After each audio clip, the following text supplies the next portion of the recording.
नमस्कार, आपकी अदालतमध्ये तुमचं स्वागत आहे. आपकी अदालतमध्ये आम्ही अशा लोकांना सादर करतो ज्यांच्यावर लोक प्रेम करतात, माया करतात, मान आणि सन्मान देऊन मोठं करतात, वरच्या खुर्चीवर बसवतात. मग जनतेला अशा लोकांकडून त्यांच्या कामाचा हिशोब मागायचा असतो, त्यांना प्रश्न विचारायचा असतो, कधी कधी त्यांच्यावर आरोप सुद्धा लावायचे असतात. सादर आहे आजचा खटला आपकी अदालतमध्ये. जनता दल युनाइटेडचे नेता नितीश कुमार आपकी अदालत मध्ये हजर व्हा.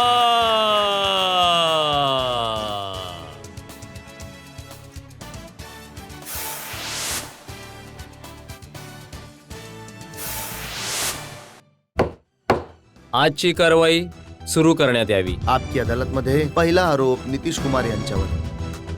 आपकी अदालतमध्ये जेडीयूचे नेता नितीश कुमार यांच्यावर आरोप आहे की हे सगळ्यांशीच लढतात.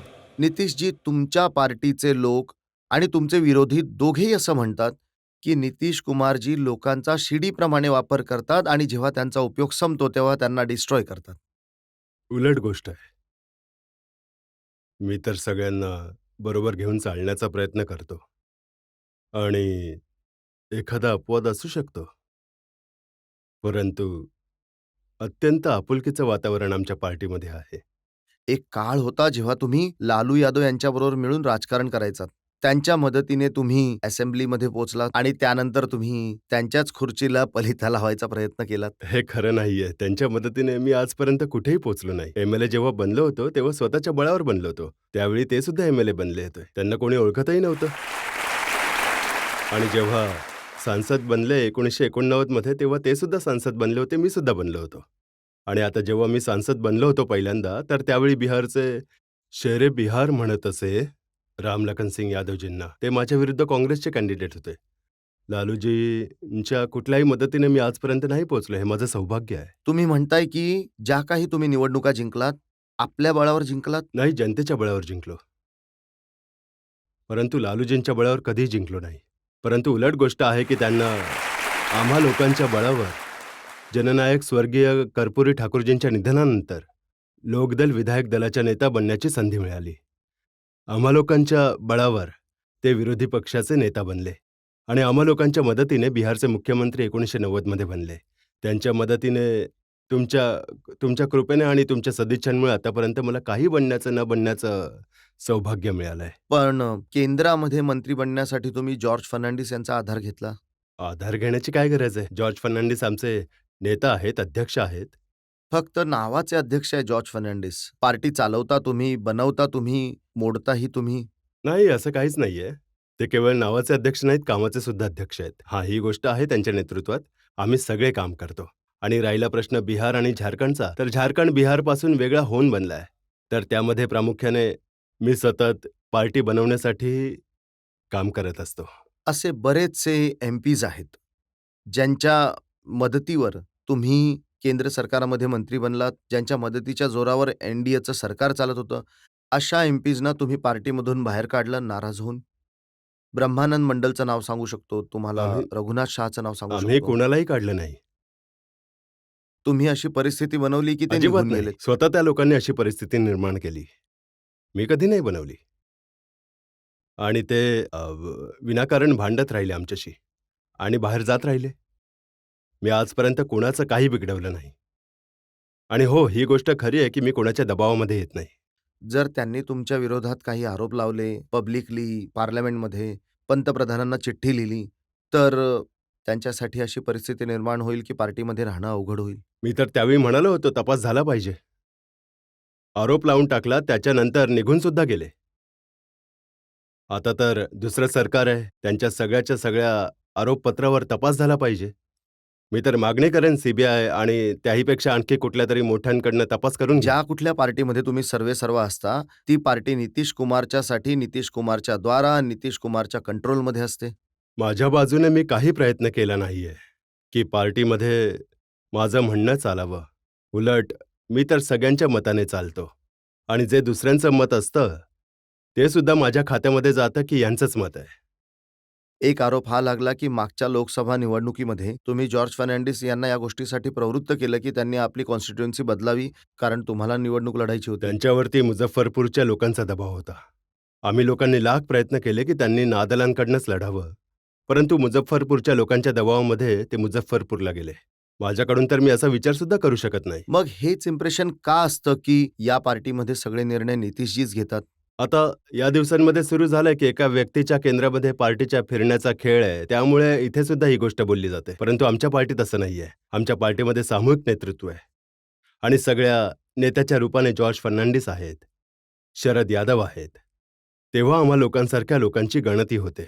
जनतेला विचारूया या प्रकरणामध्ये जनता काय म्हणते. नितेशजी, आपण एक खूप मोठे नेता आहात आणि आता तुमच्या बोलण्यातनं आलंय की तुम्ही बिहारसाठी खूप कन्सर्न्ड आहात. पण असं नाही वाटत का की केंद्रातलं राजकारण सोडून तुम्ही जर बिहारमध्ये तुमचा जम बसवलात आणि तिथे असं नाही वाटत का की बिहारचं चित्र तर थोडं तुमच्या बदलेल? सल्ल्यावरती आम्ही अंमल करतोय. काय खरंच तुम्ही बिहारला पर्याय देऊ शकता का?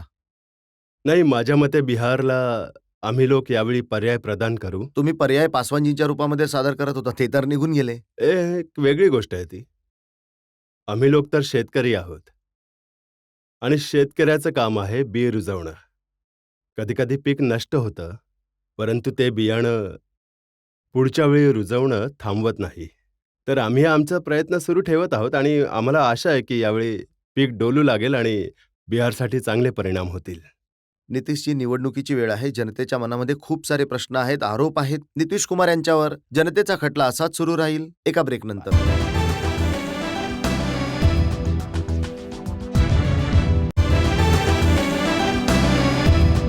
आपकी अदालतमध्ये आज आरोपांच्या आणि प्रश्नांच्या घेऱ्यामध्ये आहेत जनता दल युनायटेडचे नेता नितीश कुमार. आपकी अदालतमध्ये जेडीयूचे नेता नितीश कुमार यांच्यावर आरोप आहे की यांनी सत्तेसाठी तत्वांशी तडजोड केली. नितीशजी, हा आरोप वारंवार तुमच्यावरती लागतो आणि सगळ्यात जास्त लालूजी आरोप लावतात की खुर्चीवर बसण्यासाठी, मंत्री बनण्यासाठी तुम्ही एका अशा पार्टीशी तडजोड केली ज्यांच्यावर सांप्रदायिक असल्याचा आरोप आहे. जी भारतीय जनता पार्टीची गोष्ट आहे किंवा पूर्वी भारतीय जनसंघाबद्दल गोष्ट असो, समाजवादी सुद्धा असे, साम्यवादी सुद्धा होते. आम्हा सर्व लोकांचे पूर्वज एकत्र मिळून काम करत होते आणि त्यामुळे ही काही सिद्धांताबरोबर तडजोड नाहीये. काँग्रेसच्या विरोधामध्ये ज्या पार्टी आहेत त्याचं आपापसात मिळणं आधीपासूनच राहिलं आहे आणि आज आम्ही त्याच अनुषंगाने यांच्याबरोबर तडजोड केली आहे. ही तत्वांबरोबर तडजोड नाहीये. ही तडजोड नाहीये का की जेव्हा त्या पार्टीच्या सरकारमध्ये तुम्ही होता त्या सरकारच्या सांप्रदायिक अपराधांना वाचवण्यासाठी तुम्ही काम केलं? नाही, असं कुठलंच आम्ही लोकांनी काम केलं नाहीये. जर तुमचा इशारा गुजरातच्या दंग्यांवरती असेल तर आम्ही लोकांनी उघडपणे त्याची निंदा केली आहे आणि आज सुद्धा आम्हाला जाणीव आहे तिथल्या सरकारने अधिक चांगल्या प्रकारे दंग्याशी सामना करण्याचा प्रयत्न करायला हवा नितीशजी, होता. आपकी अदालतमध्ये जेव्हा लालूजी आले होते तेव्हा ते असं म्हणाले होते की गोधरा कांडची ज्या प्रकारे तपासणी नितीशजींनी एक रेल मंत्री म्हणून करायला पाहिजे होती त्या प्रकारे त्यांनी नाही केली. हे सगळं तर बघा पॉलिटिकल स्टंट आहे, हे सोडून आणखी काहीच नाहीये. वेळ येईल तेव्हा तुम्हाला नक्कीच समजेल. लालूजी असं म्हणतायत तुम्ही तो सगळा तपास दाबण्याचा प्रयत्न केला होता. जेव्हा कधी रेल्वेमध्ये घटना घडते तेव्हा त्याच्या तपासासाठी रेल्वे ॲक्टनुसार कमिशनर रेल्वे सेफ्टी आहे. रेल्वे सेफ्टी कमिशनर आहे, त्याची तरतूद सुद्धा आहे. ते त्याची तपासणी करतात आणि कुठलाही आदेश द्यावा लागत नाही, स्वमोठं करतात. परंतु त्याचबरोबर हे सुद्धा प्रोव्हिजन आहे की जर कोणी कमिशन ऑफ इन्क्वायरी ॲक्टच्या अंतर्गत तपासणी विभाग बसत असेल तर कमिशनर रेल्वे सेफ्टी आपला तपास करणार नाही. गुजरातमध्ये इन्क्वायरी होत होती, एक कमिशनर ऑफ इन्क्वायरी बनवली गेली होती एका जज साहेबांच्या अध्यक्षतेखाली. त्याच्यानंतर कमिशनर रेल्वे सेफ्टी म्हणाली की आम्ही तपास नाही करू शकत. त्यांचं असं म्हणणं होतं की हे त्या शक्तींना एक्सपोज करण्यासाठी आहे ज्या सांप्रदायिक आहेत ज्यांनी गोधराच्या इन्सिडेंटचा वापर केला. याचा रेल्वेशी काय संबंध आहे? गोधराच्या घटनेला जर कोणी एक्सप्लॉइट केलं तर जनता बघेल आणि जो आयोग आहे, जो हे काम बघत आहे कायदेशीर पक्षाला, ते तर आणि बघण्यासाठी दुसरे विधायक रेल्वे मंत्रालयाकडे हा कुठला अधिकार आला? नितीशजी, आणि याशिवाय लालूजी सुद्धा- काय म्हणाले होते हे मी तुम्हाला ऐकवतो, त्याच्यानंतर जर तुम्ही रिॲक्ट केलं तर चांगलं होईल. What were the causes of the fire? Who were those persons ज्यांनी आग लावली? Setting on fire. बाहेर आग लावून गेल्याची घटना आणि FSL रिपोर्ट सांगतो त्यांच्या स्टेट गव्हर्नमेंटचा की हे केवळ अशक्य आहे की बाहेरून कुठलीही आग लावली गेली असेल. आग लागली गेली त्यावेळी The window of the S coach 6 was closed. दरवाजा घट्ट होता. तिकडे 59 प्रवासी, त्यापैकी 35 प्रवासी रिझर्व्ह प्रवासी होते. ते ट्रेनमधून बाहेर आले, कुठलीही इजा न होता. 4 जणांनी प्रवास रद्द केला. 7 जण किरकोळ जखमी झाले. जखमी झालेले असे वरच्या बाजूने जखमी होते. जे डिव्हाइस खाली नाही, आग लागली तर खाली. हे तथ्य मी मांडलं लोकसभेमध्ये, आणि ते तुम्हाला सुद्धा माहिती आहे. इकडे थोडं जळलं, इकडे थोडंसं जळलं, कुठे कुठे आता काय नितीशजी जळलं, कुठे तुम्ही काय बघताय की जळलं. त्यांनी हे सगळे तथ्य त्यांनी लोकसभेमध्ये मांडलेत.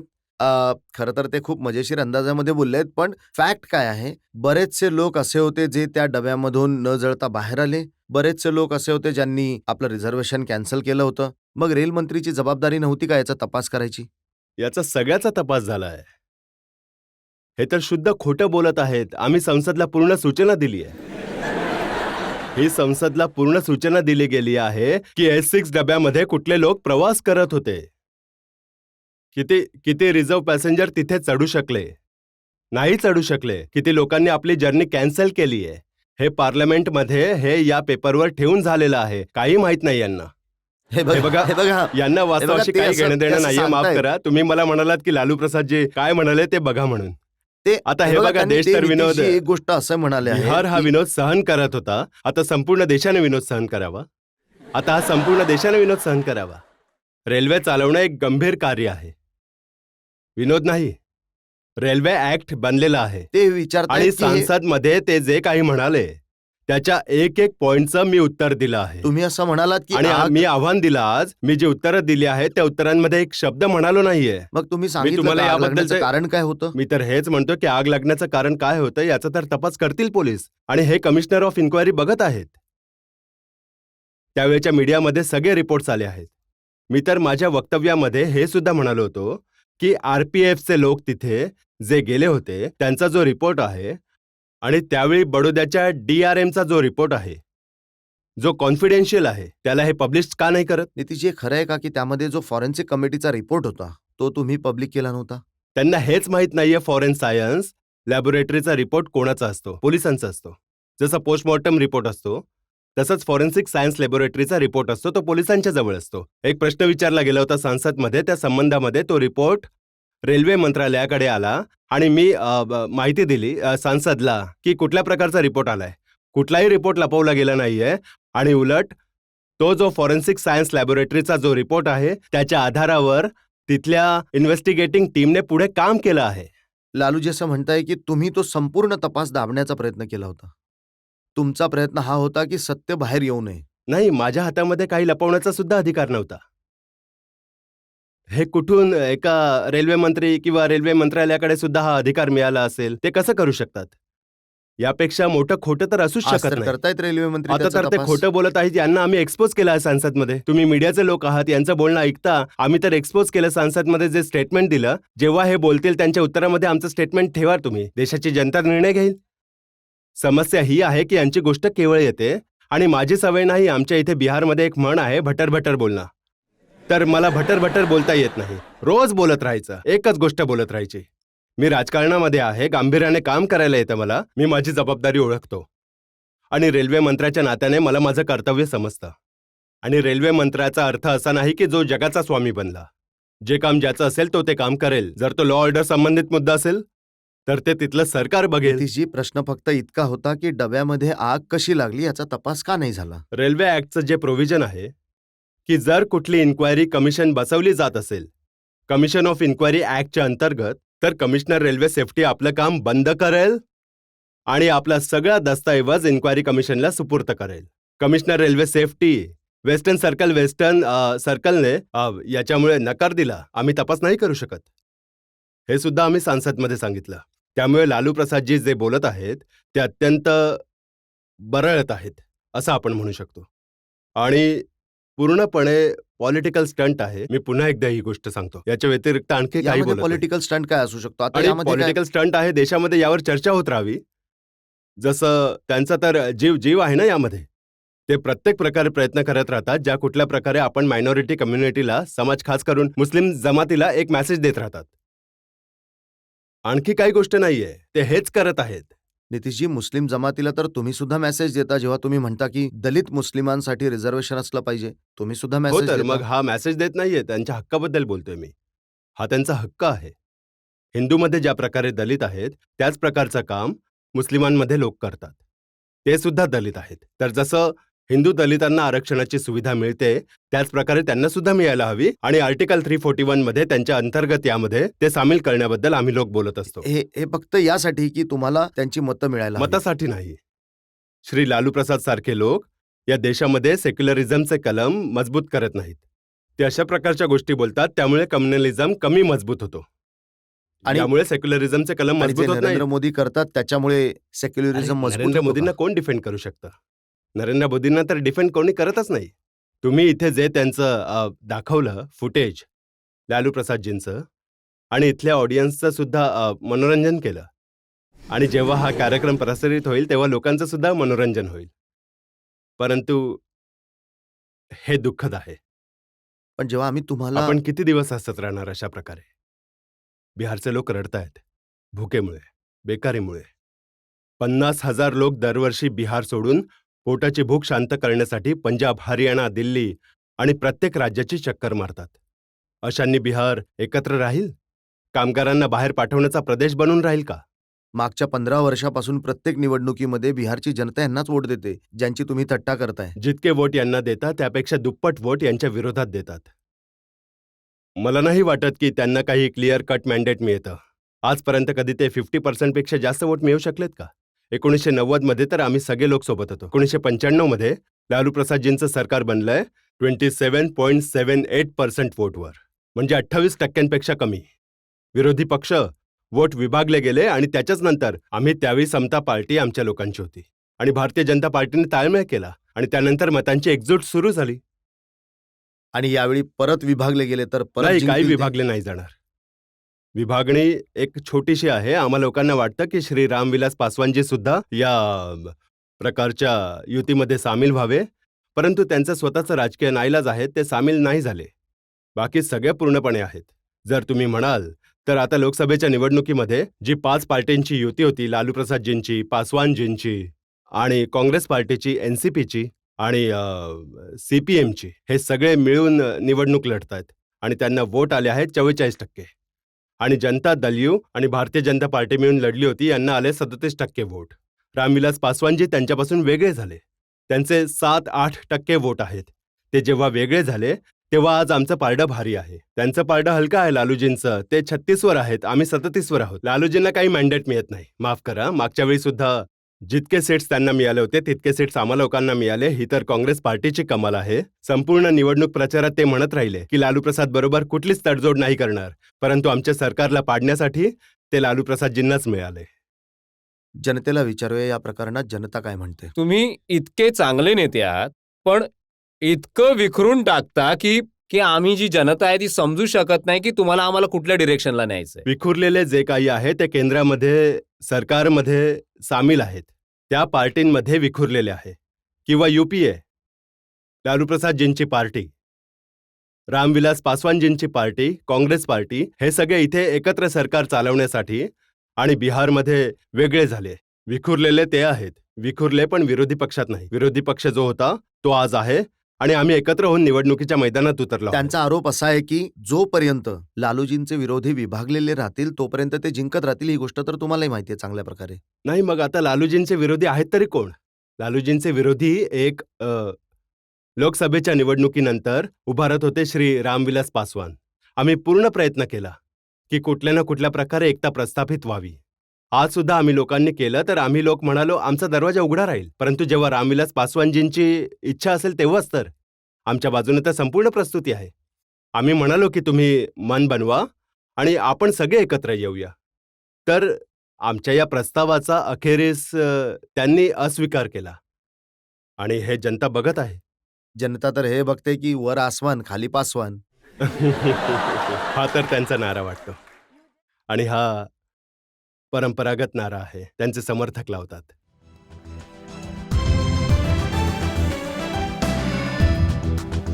आपकी अदालतमध्ये जनतेचा खटला असाच सुरू राहील एका ब्रेक नंतर.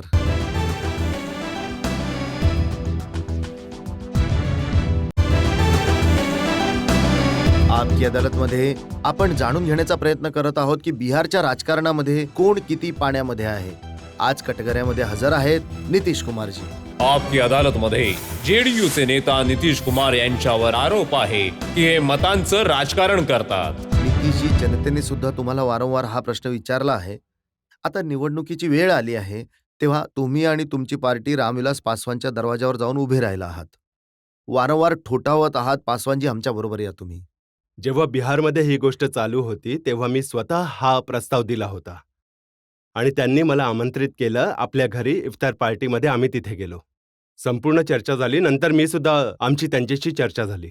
परंतु त्यामध्ये आमचा एकच आग्रह होता. आम्ही त्यांना सांगण्याचा प्रयत्न केला की जे तिकडे सरकार विरोधी वोट आहे ते एकत्र केले पाहिजे. त्यांनी सुद्धा तुम्हाला सांगण्याचा प्रयत्न केला की जर तुम्ही बीजेपीची साथ सोडली तर तुमच्या बरोबर येण्यासाठी ते तयार आहेत. नाही, ऑन बॅलन्स ऑफ कन्सिडरेशन आमचं हे जजमेंट होतं की कुणाचीही साथ सोडली गेली नाही पाहिजे. उलट पासवानजींना आम्ही समजवण्याचा प्रयत्न केला, परंतु त्यांच्या आपल्या समस्या आहेत. एवढ्या दिवसांपासून ते भारतीय जनता पार्टीच्या विरोधात बोलत आहेत. नंबर 1. नंबर 2, ते केंद्र सरकारमध्ये मंत्री आहेत. त्यातून त्यांना निघायचं नाहीये. जेव्हा एकदा हा प्रस्ताव आला, आम्हा लोकांना सांगितलं गेलं की तुम्ही एनडीए सोडा. तेव्हा आम्हा लोकांच्या बाजूने आमच्या पार्टीच्या एका साथीने वक्तव्य दिलं की तुम्ही यूपीए सोडा. या गोष्टींमध्ये किती तथ्य आहे की तुम्ही या गोष्टीसाठी तयार होतात की तुमची काँग्रेसबरोबर तडजोड व्हावी? काँग्रेस पार्टी उघडपणे यूपीए मधून लालू प्रसादजींना बाहेर काढत असेल आणि त्यांना बाहेर काढल्यानंतर बिहारमध्ये आवाहन केलं असतं की जितक्या इथल्या सरकार विरोधातल्या पार्टी आहेत त्यांनी सुद्धा एकजूट व्हावं, तर आम्ही विचार केला असता. आम्ही म्हणालो होतो तर काँग्रेस पार्टीने असं काय केलं तर आम्ही विचार करू. जॉर्ज फर्नांडिस साहेबांपेक्षा जास्त कोणी अँटी काँग्रेस फिलिंगचं व्यक्ती आहे का? ते म्हणाले की बिहारला वाचवण्यासाठी आम्ही काँग्रेसशी सुद्धा मतभेद विसरायला तयार आहोत. आम्ही लोक तयार होतो, परंतु काँग्रेस पार्टीची हिंमत आहे का? त्यांना इथे 24 एमपींचं समर्थन हवं आहे. ते लालू प्रसादजींशी भांडण्याचं नाटक कितीही केलं तरी ते भांडू शकणार नाहीत. पण नितीशजी, ज्या काँग्रेसचा आयुष्यभर विरोध करत राहिलात, बिहारची निवडणूक जिंकण्यासाठी त्यांची साथ घ्यायला तयार झाला. काँग्रेस पार्टी बरोबर मला टायमर करण्यासाठी त्यावेळी काहीही हरकत नसती, ज्यावेळी काँग्रेस पार्टी लालू प्रसादजींची संपूर्णरित्या संबंध संपवले असते. हे तर कारण की तुम्हाला आम्हाला सुद्धा कुठलंही माहिती आहे की कन्फ्युजन काँग्रेस नाही, हे पार्टी संभवच नाहीये. सरकारचं बलिदान तर नाही देणार तुमचं सरकार हा, हे ठीक आहे. बनवण्यासाठी. त्यामुळे आम्ही तर आमचं बलिदान नाही देणार. ते दिल्लीमध्ये लालू प्रसादजींबरोबर बसून राहतील आणि सरकार चालवतील आणि बिहारमध्ये जनतेला मूर्ख बनवतील. कुठे असं होतं का? आज पाहिलंय का तुम्ही? काँग्रेस पार्टीने लालू प्रसादजींचे सिटिंग सीट सोडून बाकीच्या सीटवरती निर्णय घेतलाय निवडणूक लढण्याचा. ते कशासाठी? अहो, पण अपोजिशनचे वोट वाटण्यासाठी पण आणि नितीशजी, लालूजींना सेफ आज करण्यासाठी. तर काँग्रेस दोन्ही बाजूने फायद्यामध्ये आहेत. पासवानजी सुद्धा त्यांच्यासाठी सीट सोडतायत, लालू यादव सुद्धा त्यांच्यासाठी सीट सोडतायत. परंतु तुम्ही पूर्णपणे जर तुम्ही पाहाल तर जे काही घडलं, जी परिस्थिती इमर्ज होऊन येत आहे समोर, यूपीए मध्ये संपूर्णपणे विखुरले जात आहेत. ते कुठल्याही प्रश्नाचं उत्तर आपण असं म्हणू शकतो की एक होऊन ते निवडणुकीच्या मैदानात नाही उतरत. दुसरी गोष्ट, ते जी लढण्याची गोष्ट करतात त्यामध्ये दम नाहीये. कारण लालू प्रसादजी म्हणत आहेत काँग्रेस खूप चांगलं, काँग्रेस म्हणत आहेत लालूजी खूप चांगले, रामविलासजी म्हणत आहेत काँग्रेस पार्टीसाठी आम्ही सोडू. अरे, भांडणाचा अर्थ भांडण असतं. हा काय अर्थ आहे? भांडणात सुद्धा एकत्र सुद्धा येतात असं काही नाहीये. दिल्लीमध्ये एकत्र राहा आणि बिहारच्या लोकांना मूर्ख बनवा, असं बिहारचे लोक यांना स्वीकारतील का? हे तर तुम्ही सुद्धा म्हणजे करायचं. त्यांना ताकदवान बनवत आहेत. लालू प्रसादजी ताकदवान हे कुठल्या तर तुम्ही गोष्टींनी सुद्धा होत आहेत? हाच प्रयत्न करत होतात की पासवानजी दिल्लीमध्ये काँग्रेस बरोबर राहा, पण बिहारमध्ये आमच्या बरोबर नाही, ते नसतं झालं. ते होऊ शकलं नसतं. हे पासवानजींना सुद्धा माहिती होतं आणि आम्हालाही माहिती होतं. ज्या क्षणी त्यांनी पाऊल पुढे केलं असतं त्यावेळी त्यांना बिहारच्या इंटरेस्टमध्ये हळूहळू गोष्टी तिकडे गेल्या असत्या. असं कसं शक्य होतं? हे शक्यच नव्हतं. आम्ही लोक म्हणालो होतो कुठली अट नाही ठेवणार, परंतु असं झालं असतं तर स्वतः पासवानजी ही गोष्ट समजली असते आणि समजत असते त्यांना. तेव्हाच तर त्या दिशेने ते पुढे नाही गेले. तुम्ही जी पासवानजींची आलोचना करत नाही आहात, सरळ सरळ टाळत आहात, याचा अर्थ असा नाहीये ना की तुम्हाला पोस्ट पोल अलायन्सची दरवाजा खिडकी उघडी ठेवायची आहे. हे बघा रजतजी, राजकीय संभावनांचा खेळ आहे. राजकीय संभावनांचा खेळ आहे. आम्ही लढत आहोत लालू प्रसादजींशी आणि त्यांच्या आतंकी राजशी. आम्ही काही पासवानजीशी लढत नाहीये. ज्यांच्याशी लढायचं आहे त्यांच्याशीच लढू. पण लोकसभेच्या निवडणुकीमध्ये पासवानजी आणि लालूजी दोघे मिळून तुमच्या विरोधात लढले हा होते. तर ठीक आहे, लढले होते. तर वाद तर करू दे त्यांना. आम्ही तर एक टार्गेट ठेवू. पासवानजी कधी कधी टार्गेट मिस करतात, कधी आम्हाला निशाण्यावर घेतात. असं त्यांनी नाही केलं पाहिजे. परंतु आम्ही कधी त्यांना निशाण्यावर घेण्याचा प्रयत्नच नाही केला. आम्ही तर निशाण्यावर लालूजींनाच ठेवू. तुम्ही खूप प्रयास केले, खूप प्रयत्न केले, अनेक फॉर्म्युले सुद्धा बनवलेत.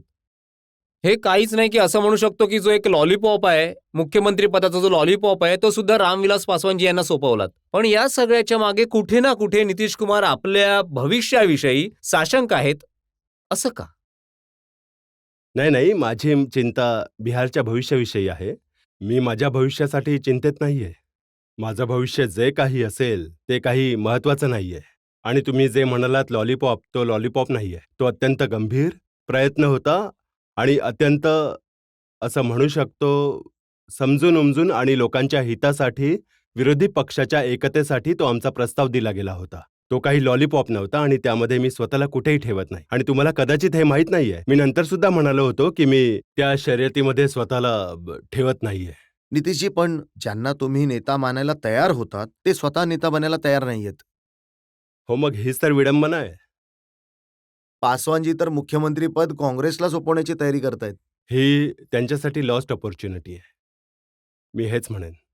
आणि मी तर मानतो की एकदा त्यांनी आम्हा लोकांचं ऐकलं असतं तर बिहार चालवलं असतं. आणि जेव्हा बिहार चालवून आपलं कौशल्य दाखवलं असतं तर देशामध्ये सुद्धा त्यांची एक नवीन चमक निर्माण होऊ शकली असती. मी तर त्यांच्यासाठी इतक्या दूरपर्यंत सदिच्छा ठेवत होतो. परंतु चला, आज नाही तर उद्यासही पुढे काय होईल बघूया. नितीश कुमार यांच्यावर जनतेच्या खटल्याचा पुढचा भाग एका ब्रेक नंतर.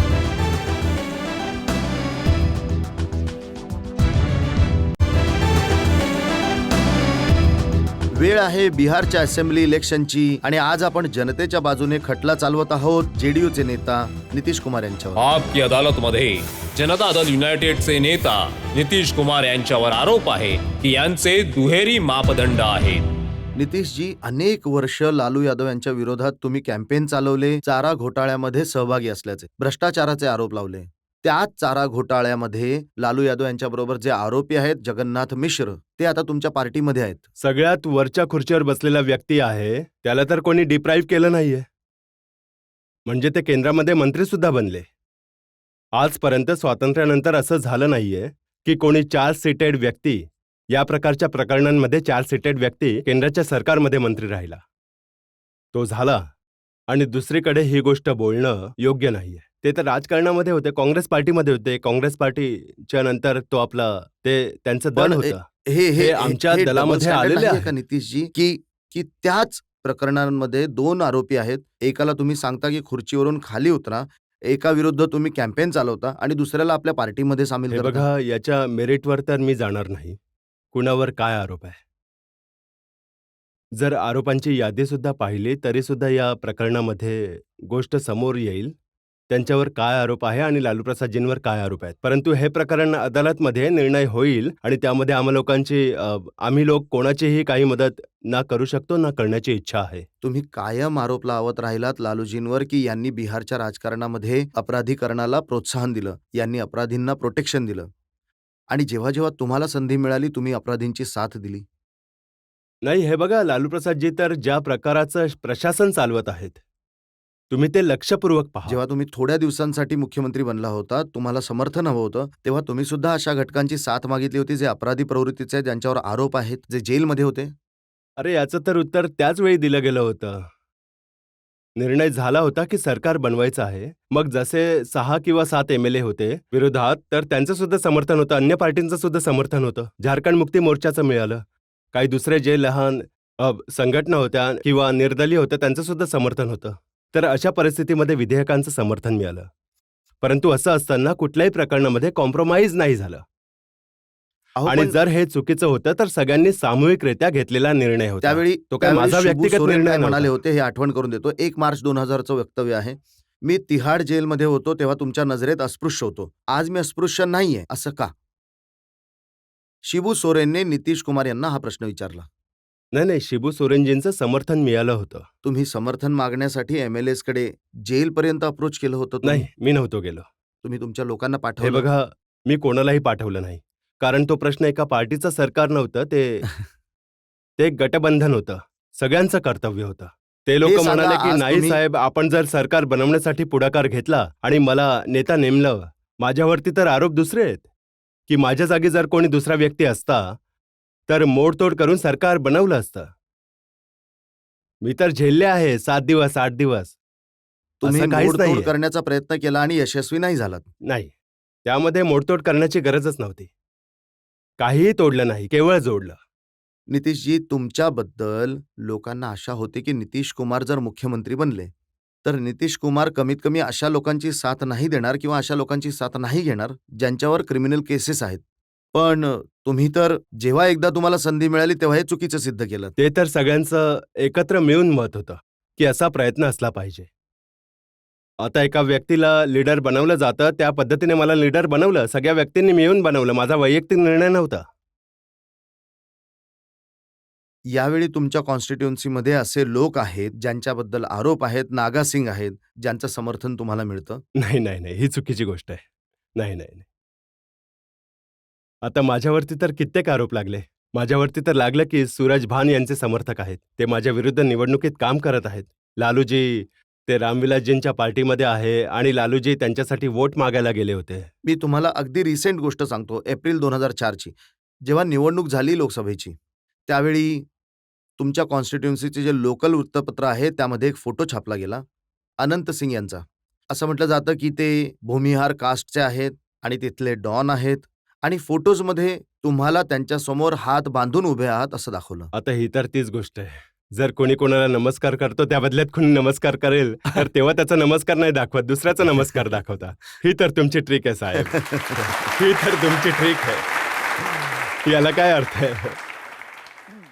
कोणी कोणाला तरी नमस्कार करत असेल तर त्याचं उत्तर नमस्कारनेच असतं. तर त्याचा नमस्कार कापून टाका आणि तुमचा नमस्कार दाखवा. हे तर असंच झालं. ते ते ते जे सोनियाजींच्या नातवाकडे मनमोहन सिंगजींचा नमस्कार आजचा हात जोडलेला होता. तर काय मुलाला नमस्कार करत होते? त्याला ग्रेट करत नितीशजी, होते. हे तेच अनंत सिंग आहेत ज्यांनी तुम्हाला तुमच्या कॉन्स्टिट्युएन्सीमध्ये हलक्यात घेतलं होतं. हे बघा, या सगळ्या गोष्टी तर मनोरंजनासाठी तुम्ही लोक करत असता.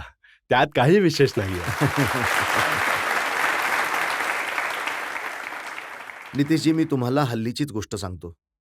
आनंद मोहन सिंग आणि त्यांचे साथी जे सगळे लोक रामविलास पासवान यांच्या बरोबर आहेत, त्यांना तुमच्या पार्टीने अप्रोच केलं आहे बिहारच्या निवडणुकीमध्ये युती करण्यासाठी, त्यांची साथ घेण्यासाठी. ही तर मनोरंजनाची गोष्ट नाहीये.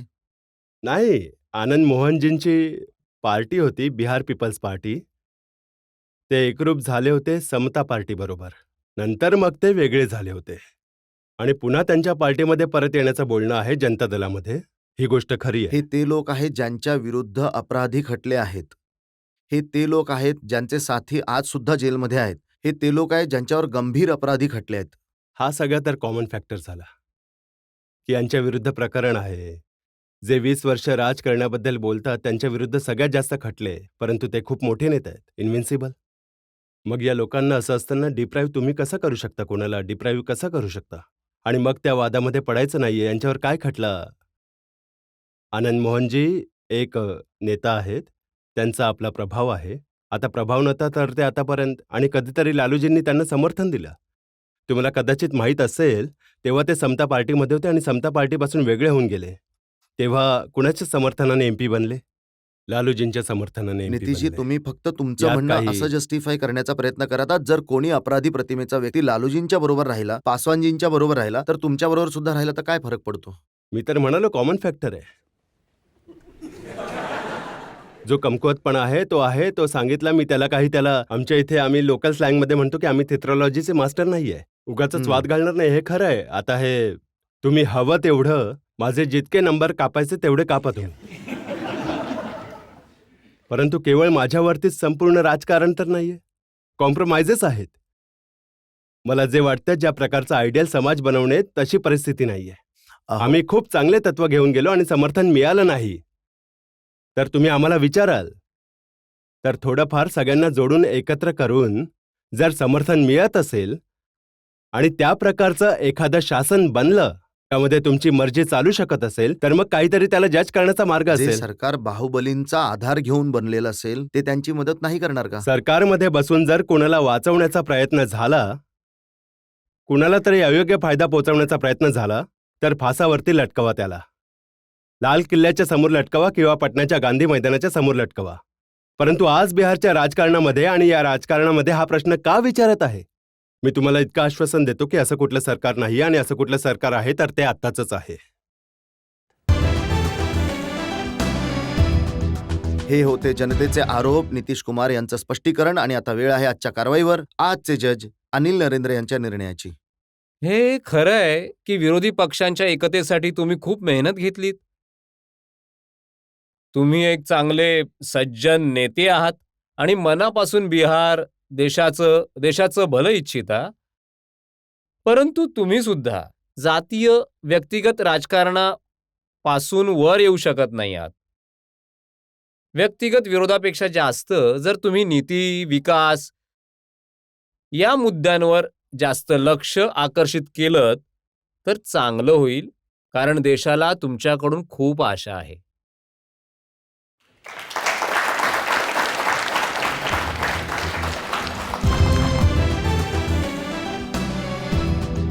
आपकी अदालतमध्ये आज आम्ही सादर केलं नितीश कुमार यांना जनतेच्या आरोप आणि प्रश्नांचं स्पष्टीकरण देण्यासाठी.